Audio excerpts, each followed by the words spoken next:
kita di sini adalah meneliti apakah terjadi atau tidak. Peran-peran tanah itu kita nggak tahu. Yang penting yang kami lihat dari itu benar sekali.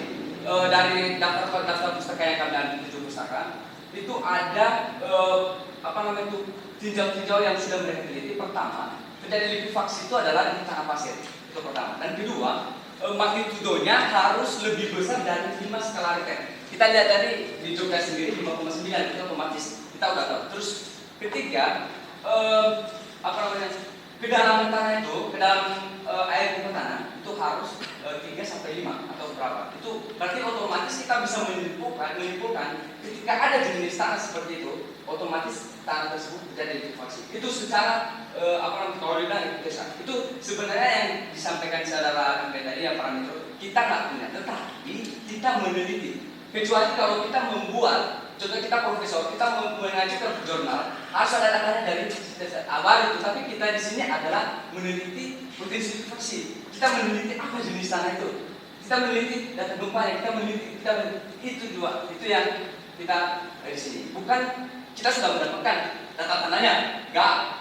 Kita belum dapat itu, tapi kita sudah mendapatkan informasi gempa di Yogyakarta tadi yang disampaikan itu 5,9 kali. Itu sebagai referensi. Kalau masalah yang dibilang tadi udah dapat ini, itu belum. Karena kita hanya meneliti apakah tidak atau tidak. Karena kemungkinan besar kalau kita udah tahu parameter otomatis, kapan kita buat penelitian. Tapi kalau kita di sini adalah meneliti apakah terjadi atau enggak, gitu.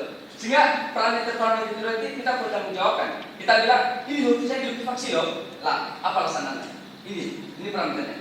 Baru bisa itu saudara Amin. Tahu masalah parameter.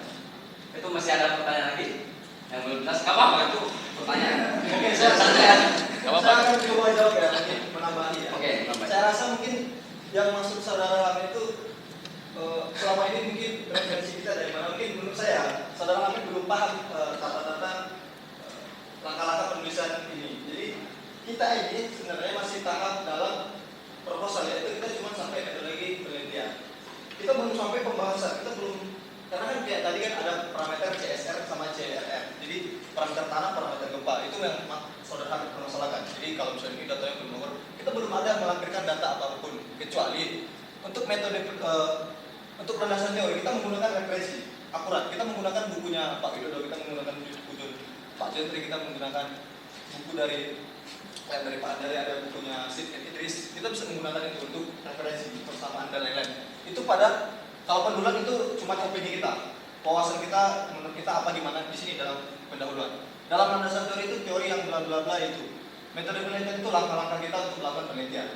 Sementara yang masuk saudara Hamid itu ialah dalam pembahasan, dalam gempa itu kita belum mulai, belum tahapnya mulai. Nanti pada saat kita sudah menguji, kita akan catat itu yang seperti yang saudara Anali bilang itu pusing itu kita akan catat koordinat. Kita cari di internet nanti dapat C1 yang seperti yang tugas betul 3. Kita nanti dapat bla bla bla parameter gempa yang akan kita butuhkan untuk CSR itu sendiri. Nah, untuk data tanah saudara Anwar sudah sampaikan bahwa nanti ujung-ujungnya kita akan seperti penyelidikan praktikum metan. Kita nanti akan ambil sentuhan, kita coba apa yang kita agama tanah, agama pasir, apa yang kita nanti coba kita coba cari. Dan karena parameter-parameter tadi yang banyak mungkin coba bisa dilihat yang banyak tadi persamaan yang banyak tadi yang di bawah ya. Jadi kan kayak gini kan, kalau misalnya kita bisa lihat di sini gamma tanah, volume tanah, massa tanah dan lain-lain, nanti kita bisa cari nilai dari pengujian kita itu.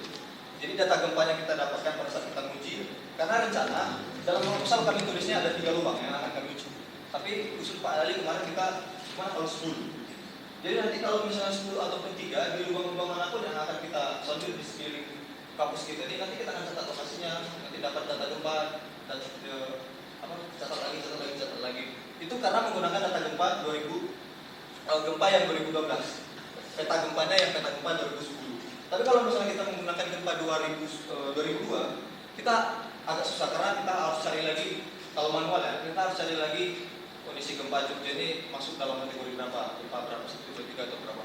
Tapi karena sekarang sudah canggih, kita tinggal buka pustim, masuk koordinat, kita sudah dapat beberapa referensi nanti untuk Jogja daerah ini sudah dapat berapa, satunya berapa. Mungkin itu tambahan. Kalau belum jelas apa pertanyaan? Baik, maksud saya tadi kan menanyakan ini karena sudah disampaikan bahwa ada data gempa sama ada data datanya. Nah, pertanyaannya sudah dijawab bahwa itu tidak ada. Nah, makanya saya bertanya. Bukan tidak ada. Data itu kalau gempa, data sekunder. Jadi data primernya kita akan lakukan pengujian sondel. Tapi kalau data gempa nggak mungkin orang sekarang tunggu penelitian nunggu ada gempa gitu. Enggak. Jadi itu namanya data sekunder. Ada posting nanti tinggal kita lihat di mana yang kita lakukan, koordinatnya ini kita masukkan. Oh di sini nanti data sudah muncul sendiri. Jadi jadi gini, mungkin kembali dulu. Seminar itu boleh seminar proposal, boleh seminar hasil. Kalau seminar hasil nggak ada datanya itu ya mustahil, kita nggak bisa. Tapi ini seminar proposal itu rencana yang akan dilakukan nanti. Kebetulan alat kita baru mau dipakai untuk penelitian teman-teman ini. Ada beberapa teman yang satunya lagi juga meneliti soal itu juga. Ya.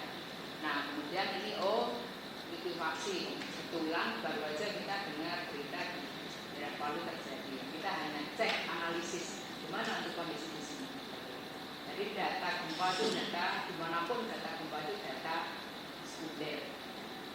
Data sekunder yang digunakan data sekunder. Meskipun itu penelitian di mana-mana juga data sekunder gempa yang pernah terjadi di daerah A seperti ini.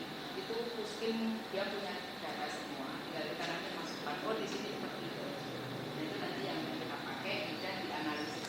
Apakah di sini nanti kalian ya yang tadi kenapa yang dilakukan di sekitar Upri? Karena tidak semua orang tanahnya boleh di sondel-sondel. Dan nanti kalau misalnya di sini tidak bisa, mungkin di rumahnya begini ya bolehlah masih dekat gitu. Kan tidak boleh tanahnya orang di sondel-sondel gitu. Dan kita repot juga, ngapain yang dari tempat orang, kita yang dari satu tempat dapat uang. Nah kalau ini kok asal nyondir belum tentu boleh, ya nanti kita cari yang paling gampang ya di tempat kita sendiri. Itu aja sebenarnya. Kemudian apakah terjadi analisis likuifaksi endapan pasir, karena di Jogja ini kan tanahnya endapan pasir. Mungkin kalau Anda melihat memang endapan tidak hanya 1 meter 2 meter, ini bisa terlihat. Dari mana dulu ya? Dari letusan Merapi kalau lihat sejarahnya. Jadi ini nanti akan dianalisis. Kita berharapnya tidak terjadi.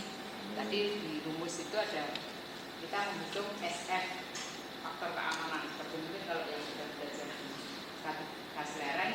Nah kalau FS-nya lebih besar dari 1, harapannya kan seperti itu. Jangan sampai ketika terjadi gempa kita jalan ini semua, kan nggak mau seperti itu. Nah itu menganalisis saja. Itu ya. Mungkin kalau tidak. Jadi data gempa ada, data sekunder. Di proposal mungkin masuk, kemarin saya nulis, ada enggak? Kayaknya saya masukkan data itu data sekunder.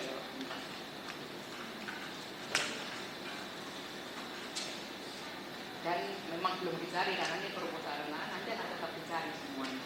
Titik-titiknya dimasukkan dan sebagainya. Oke, gimana Saudara Ahmed? Sudah mantap? Oke. Nah, sesi pertama pertanyaan sudah selesai. Berhubung waktu masih lumayan banyak, kita buka sesi kedua yang dibatasi cuma 1 penanya. Monggo siapa? Angkat tangan.